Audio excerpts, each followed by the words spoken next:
السلام علیکم ورحمۃ اللہ وبرکاتہ۔ امید ہے کہ آپ تمام ہی حضرات خیریت سے ہوں گے۔ بات آپ یاد رکھیے کہ فاتحہ خوانی کا شریعت میں کوئی خاص طریقہ مقرر نہیں ہے۔ جو شخص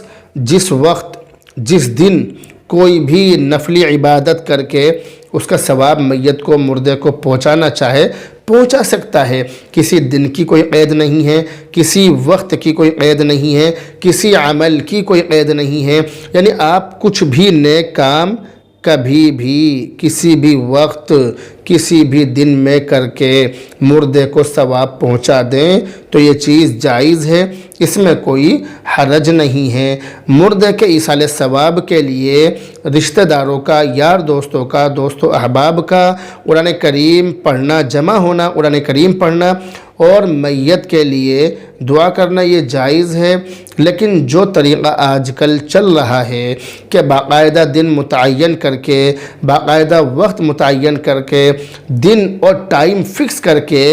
اجتماعی طور پر تعزیت کے لیے جمع ہوتے ہیں، تو اس طرح سے اجتماعی طور پر مروجہ طریقہ جو چل رہا ہے اس طریقے پر چل کر اس طرح سے جمع ہونا اور اجتماعی فاتحہ خوانی کرنا، جس میں مردے کے یہاں، میت کے یہاں کھانا پینا ہو اور لوگوں کو باقاعدہ طور پر دعوت دے کر جمع کرنا، نہ آنے والوں سے ناراض ہونا، نہ آنے والوں کے اس طرح کے پروگراموں میں شریک نہ ہونے کی دھمکی دینا اور ان کو لعن طعن کرنا اور ان کو سماج سے کٹا ہوا کہنا یا سمجھنا اور ان سب باتوں کو باعث ثواب اور شریعت کا حصہ سمجھنا، یہ تمام چیزیں بدعت ہیں، غلط ہیں، بے اصل ہیں، بے بنیاد ہیں۔ شریعت میں ان چیزوں کا کوئی ثبوت نہیں ہے، کوئی ان چیزوں کا واسطہ نہیں ہے۔ تو جس طرح سے آج کل چل رہا ہے کہ باقاعدہ دعوت دے کر لوگوں کو بلایا جاتا ہے اور لوگوں کو اکٹھا کیا جاتا ہے،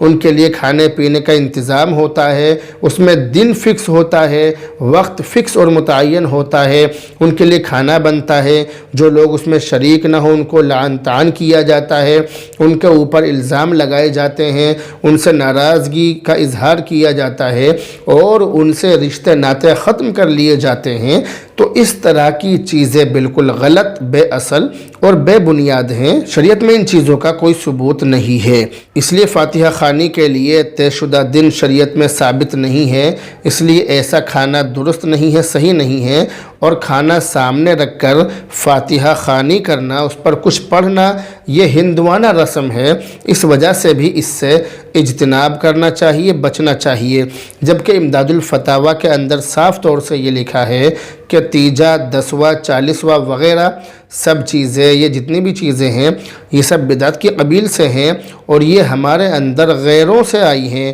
اور کھانا سامنے رکھ کر جو کچھ پڑھتے ہیں یہ بھی ہندوؤں کا طریقہ ہے، یعنی غیروں کا طریقہ ہے۔ اس قسم کی رسومات کو ترک کرنا اور ان کو چھوڑنا لازم ہے اور ضروری ہے، کیونکہ اللہ کے نبی علیہ الصلوۃ والسلام کی حدیث کے مطابق جو کسی قوم کی مشابہت اختیار کرے گا وہ انہی میں سے شمار ہوگا، اور جب کھانے کے ساتھ اس قسم کی بدعتیں بھی ہونے لگیں تو پھر بہتر یہ کہ ایسا کھانا نہ کھایا جائے، ایسے کھانوں سے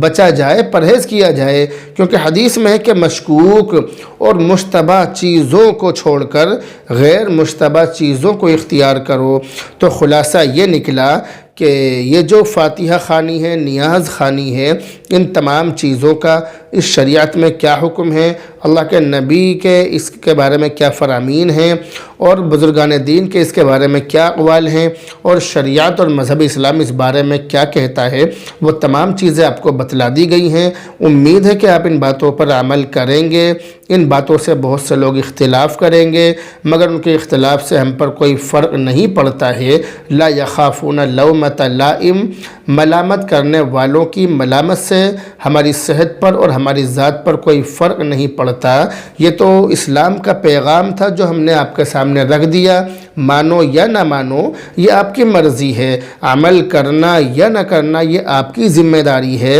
مگر حق بات اور صحیح بات آپ لوگوں تک پہنچانا یہ ہماری ذمہ داری ہے۔ تو ہم نے آپ کو صحیح بات پہنچا دی، ماننا یا نہ ماننا یہ آپ کی مرضی اور ذمہ داری ہے۔ تو بہرحال اب آپ سے رخصت ہوتے ہیں، دعاؤں میں یاد رکھیں۔ السلام علیکم ورحمۃ اللہ وبرکاتہ۔